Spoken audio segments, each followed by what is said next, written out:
All right, QMJHL fans, welcome back for another exciting Facebook Live on our Monday edition.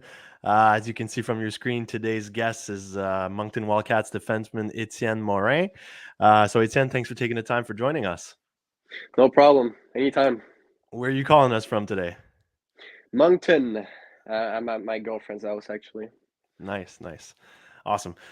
So, Etienne, what we usually do here is just for our public to get to know you. So, obviously, I'll encourage people that are watching live to throw some questions they have for you in the comment section, and we'll bring them up as we go. And as for us, we'll just have this nice, lengthy discussion for the next half hour or so, and then you will jump onto the French Facebook page to have another one of these nice conversations with Alex. Perfect. So, to get going today, Etienne, I want to get to know you, obviously. And the first two Mhm. questions I have for you, the first one will be, what is your nickname? What do the boys call you in the room? It actually depends. It varies sometimes, but most time it's Mo. Sometimes it's gonna be ET depending on the days, but most of the time it's gonna be Mo. I'm guessing you'd rather being called Mo than being called like an extraterrestrial or something. I mean, I don't mind it. Just call me whatever you want. I'll take it in, and I don't mind. So sometimes the guys are chirping me a little bit too with nicknames. So, like I said, I really don't mind about it. So we'll either call you Etienne, Etienne, Mo, ET, whatever goes today. You can call me whatever you want. My name is not it's not easy to say in English, so not yeah, Okay, we'll start with Mo then. Now that we've gotten perfect. the nicknames out of the way, though, I want to ask about that jersey number. What got you to wear number 5? Actually, my dad, my favorite Okay. player growing up was Nicholas Lidstrom, so he was wearing number 5, and also I'm born in 2005, so 5 came up as soon as I started playing, and my dad got me into it too. I was gonna say, as a 17-year-old, how many years did you get to watch Nick Lidstrom play? Probably not that many.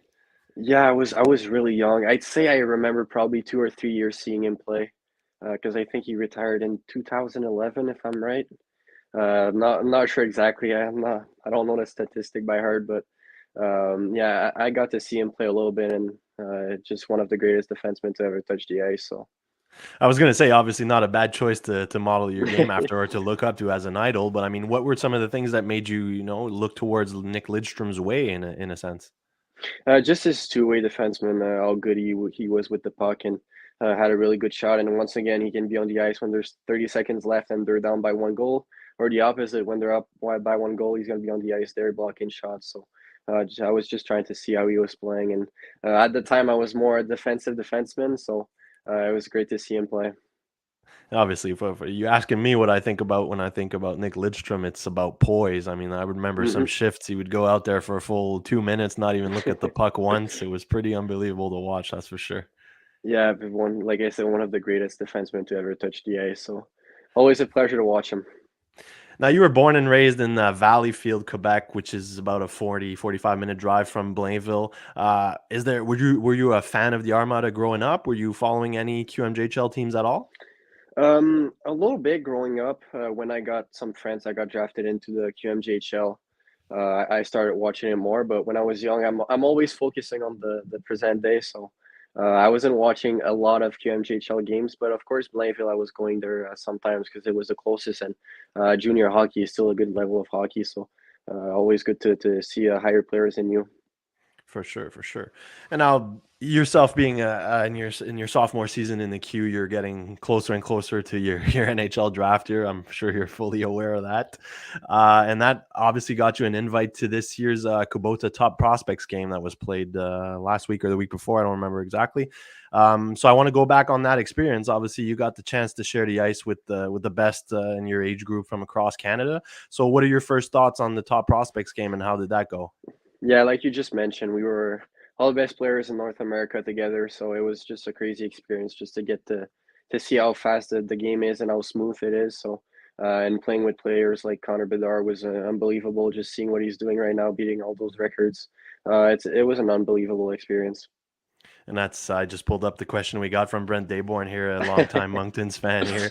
I'm sure Yeah, you've crossed of paths with him, course. but he was asking what it Yeah. was like playing at the top prospect game, which is obviously what you just answered. Mhm. And you briefly said sharing the ice with Connor Bedard. But on a personal level, I want to know, did you take some notes from Connor Bedard? I mean, were you trying to adapt or include some things from his game to yours? Obviously, you guys played different positions, but how was that whole Mhm. experience with him? Well, like I said, it was just crazy. Those players will come once every 10 years. Last player was Connor McDavid. So, just like I said, seeing him break records, it's unbelievable. And on the ice and off the ice, he's a really nice guy. So, it was great to be with other guys from different countries. So, it was pretty nice. For sure. And I mean, yourself, you're the lone Moncton representative, I think. Yep, I So was. going in there, were you familiar with any guys at all? Whether it's the Q guys or the Mhm. guys from the other teams, had you made some friendships ahead of time? Yeah, of course, we had seven QMJHL guys, so well, seven including me. So I knew the six others, but I got to know them better. And like I said, we traveled together. We had a crazy travel day to go there. Flights got delayed, but it was still fun to get to know the guys and go through that with them. So Luckily, you're used to traveling in the wintertime. They're playing in Moncton. yeah, not used to delayed, but I guess I'll just have to adapt to it. Now, obviously, it's the top prospects game, like the name says, it's a one game thing. You're in and out of there. I mean, do you feel any pressure going into that? Did you treat it like any game, a regular season game at all? I mean, what was your approach for that one game?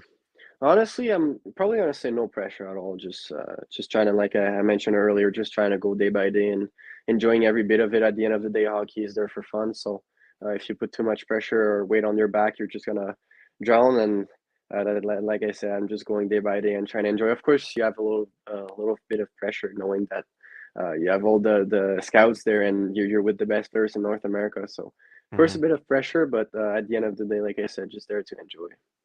And what about making a name for yourself? Obviously, I said you get to compare yourself to the other guys, but I mean, are you Mhm. trying to, overstep them, show what you got and show that you're better than some of the guys that, let's say, were ranked ahead of you in the NHL rankings? Well, of course, it can be something, but like I mentioned a lot in the previous interviews, it's not one game that's going to change something. Of course, it gives them a good view of what type of player you are, but one game is not going to change the all the good things you've done this season. So it was a fun experience to be there. And obviously, it's just another step towards obviously getting to the NHL Mhm. draft. And I want to go back to basically this summer, prior to the season, prior to any, top prospects game talk at all. I mean, what sort of preparation or anything did you do anything differently? Should I ask? I mean, going into this season, knowing that it's your NHL draft year, how did you prepare differently? Um, it's actually a weird preparation, I can say, because I had mononucleosis. So, I was out at the start of the season. I lost 15 pounds in 5 days. I couldn't eat, so tough times for me at I think it was start of June. So I came in the training camp here in Moncton, 15 pounds short. No clue Hmm. what was gonna happen. I was really tired and I was out of shape, I can say. I had a month to build back, so the physiotherapist did a good job here. So yeah, I'm pretty proud with what we did. Weird preparation, but I guess I'll just have to deal with it. Was that obviously it's another should I say another step to get through and should I say I'm thinking in French right now, but it's just another obstacle, should I say, in your course that you Yep. overcame. And was it scary at all at some point? I mean, are you thinking about playing hockey again, or is just health your number one priority before thinking hockey? Well, of course, I'm always gonna play hockey. I just love the game. So never had a doubt in my mind that I was gonna play hockey again. But on the mental side, it was hard to see that. I had a great summer, so I gained 10 pounds. I had good training, good skating too. So then, boom, I just get hit out of nowhere. I had no clue where it came from because all I was doing was training and playing hockey. So yeah, it was hard at the start mentally just to see it's your biggest year ever since you started playing hockey and you get hit with something you can't train for a month and a half. So Mhm. yeah, it was a hard time for me, but always trying to see the positive into the negative and just enjoying every day, like I mentioned earlier. And even though you can't see it, there's always a positive thing on the other side. And at the end of the day, maybe it was meant to be. Maybe I would have get injured at the Ilinka Gretzky. I don't know. So just trying to see the positive out of it. It's been a crazy ride, just that you mentioned it now. You spend the whole summer packing for 10 pounds to gain weight, and then you lose 15 out of mono, so that sucks for sure. Yep, it does. Well, glad to see you back. And speaking of which, obviously we mentioned earlier you're climbing up 2 charts this year. The first being the NHL rankings. When the first list came out, you're probably I think you were a B-rated prospect or something like that. Now you're one of the Mhm. top guys in the queue. And the other charts that you're just climbing up now is the scoring charts as a defenseman. Obviously, you've taken the lead in goals. You're in the top point producers on D. Mhm. Obviously, last year, I think you finished with something close to 8 goals. You have already doubled that Yeah. with 15. You're leading the queue right now in terms of goal. What's the biggest change? What'd you do? It's actually a really good question because I guess there's not really an answer for it. Just playing hockey, I guess everything goes with confidence.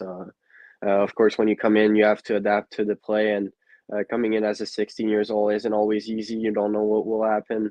A lot of ups and downs. So this season, I came in, I was confident. I had big roles like I expected. So like I said, I was really confident, and that's probably what paid off at the end of the And are you sort of begging for those more ice time, more roles to play in all day. situations? Or like as a 17-year-old, you're more like, hey, I want to learn before I get into those types of plays and situations?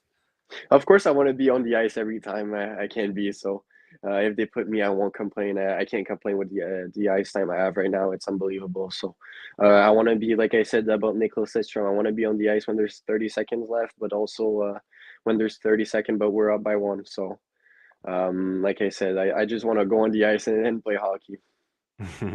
And we posted something, an article on you earlier during the season as a top prospect, actually. And in that article, we spoke to your coach, and he was mentioning basically that one of the major differences in the fact that you're scoring more goals is the fact that you choose better when to shoot, when to get pucks through, when to use a slap shot versus a wrist shot, and all that. I mean, is that something that you've consciously added to your game, or is it just something that's been more noticeable? Probably once again goes with confidence, just time knowing that I had a full season back there, and I got myself to adapt to the speed. So I'm smarter than I was before, I can say, because yeah, I have more experience. So I know when to shoot when there's someone in front of the net. I'll try to shoot on his blade so he can tip it, but there's no need to waste a shot if there's no one in front of the net. But at the end of the day, you miss 100% of the shots you don't take, like Wayne Gretzky said. So always trying to bring some pucks on the net. You have that quote pinned on your wall somewhere? No, no, not at all. It just popped out of my mind. I don't know from where, but it did. We've all heard it before, but it's definitely a good one to have for sure. And obviously, it's been fun to watch you. Obviously, take more shots, but also score more goals. So obviously, Mhm, keep that up for sure. Um, in terms of putting up that offensive production too, I mean, I was mentioning earlier, you get to learn now that you're in your sophomore year. It's a lot, less pressure, but then you get the added pressure with the NHL draft year. I want to know, in that locker room, has anyone sort of taken you under their wing? Who was the veteran that sort of showed you the ropes maybe last year and a little bit more this year, mhm. going through that whole experience? I had someone last year and this year too. His name is Etienne Morin. I'm pretty sure most people know him. Hmm. Last year, I also had Jackson Bellamy. Just once again, like you mentioned, took me under their wing, and sometimes I had the bad shifts or bad plays happening because at the end of the day, it's gonna happen. So they were just always there for me and making sure my body was rested. And I remember Jackson most days tell me, "Okay, we go hot tub, cold tub, so your body's ready for tomorrow." And like I said, it was just really nice to have a good veteran next to me and taking me under his wing. And what about yourself now that you're more in a leader role this year? Are Mhm. you sort of talking to the rookies a lot more? Are you trying to be that, big brother type of thing more than just a leader? Yeah, of course. It's my main point at the end of the day. I enjoyed it having someone for me last year, so trying to do the same thing for them this year. And I'm talking to everyone and trying to regroup everybody, so there's not groups like veterans or rookies. And I don't really believe in that. I want everyone to have fun at the end of the day and have their full potential. And like I said, everything goes with confidence. So I don't want them to feel any pressure from the veterans. For sure. And you keep mentioning, obviously, confidence is a big thing and Mhm. everything, but I want to know, other than the fact that you were a rookie last year, what was the main thing that walking into this season, you were like, all right, now I got this, I'm feeling good. What were some of the elements that you said, all right, now you're familiar with? It's a great question because not that I don't have the answer, but I'd probably say just go a cappella. Like I have no clue. Like I said, I'm going day by day, and I'm not trying to set some goals or do anything so it doesn't play in my mind. And I like I said, I don't have goals, so I was just going day by day and enjoying every bit of it. And I was looking online. Obviously, you're a second round pick in the QMJHL draft, so obviously a high pick there and everything. But I believe you hadn't played hockey at all in your draft year before that. Is that correct? I did play hockey. We Okay. had intra squad games with my school, but we probably played like 70 of them. So at the end of the day, it was hard to compete because they knew Yeah. what you were doing, playing 70 games against the same people every time. So harder times for sure with COVID for everybody, but like I said, at the end of the day, it happened for a reason. Now it's in the past, so I can either complain about it or just move on. So I'm moving on. I had sort of eliminated intra-squad games when I said you didn't play hockey at all. Obviously, I know you hit the Yeah. ice at some point, but no, I wanted to ask. My question was going to be basically being a second-round pick. Did you come in with any, when you got drafted that high by Moncton, did you tell yourself, all right, now I got to show them that this is what they drafted and this is what they're coming for, or did you add any pressure to yourself, going into that, saying I got something to prove now that I'm a high pick? Of course, it could be a bit of pressure at the start, knowing that I was Moncton's first pick, and just like once again, like this year, I came in the training camp not knowing what was going to happen. Last year, I didn't know if I was going to make the team, and at the end of the day, I came out of it with big roles and a new family. So, Hmm. really happy with what I've got there. No, obviously you also know that the junior hockey is a cycle. I mean, every team goes through it. You came in a little bit after the years that Moncton had these very very Hmm. solid teams, so you're sort of in a rebuild. I don't like using that word. No one does, but I mean, um, guys don't really give themselves personal goals. They always go with team goals, or everyone's saying, "Oh, Hmm. you're going for the championship." Yourself personally, I mean, obviously it would be hard to say that you guys are going for a championship this year. So, I mean, are you looking at more to set some personal goals? Or are you still looking at the team perspective? What were some of the elements or the goals you set for yourself going into the season? Probably the most likely the team just to get the experience with the younger guys, just to get them to have some playoffs game and see what it is like. Is it's a different type of game, I can say. Hmm. And at the end of the day, same thing for me. I didn't get a lot of experience in playoffs, so I'm just trying to get through them and go as far as we can. Now, in terms of NHL teams, I mean, obviously being in your draft year, they're always, watching you from a distance or from close. Some guys probably show up to your games and talk to you a lot. Have you been in contact with mostly every team, some specific teams? You don't need to name them if you don't want to, but I mean, Mhm. is there some team that you feel that come more often or talk with you more often? Of course, there's team that's gonna show you a little bit more appreciation, I can say, in Yeah. some terms, because they're just gonna open up more about how they feel about you. Some teams are gonna be more reserved. Some teams are just gonna talk to you at the end of the season. But I've talked to most teams actually, and Nice. I'm not gonna mention the teams that opened up more. I can say it's a secret. So yeah, but like I said, some teams open up more. All right, well, I got Chris Doucet who's asking a question, so I'm gonna pull it up right here. He said, Etienne, I hope the Leafs or the Wings get you. So obviously that's not a question, but the question I have for you is, who is your favorite team growing up, and is there any team you sort of dream that would draft you? um, it might be weird to say, but growing up in Montreal, I went to see a lot of game in Montreal Canadiens, but for some reason I don't know. My favorite team was Maple Leaf Toronto. I have no clue why. Especially I'm from Montreal, so it makes no sense. But I always had an appreciation for the Leafs. So Was it I just because you wanted to stand out from the rest of the group, or what? maybe I don't know that's I have no clue. I don't know. It's just a weird thought, especially I'm from Montreal. Well, it's definitely not because you saw them win and you jumped on the bandwagon. I'll tell you that much. Are you still a Leafs fan today?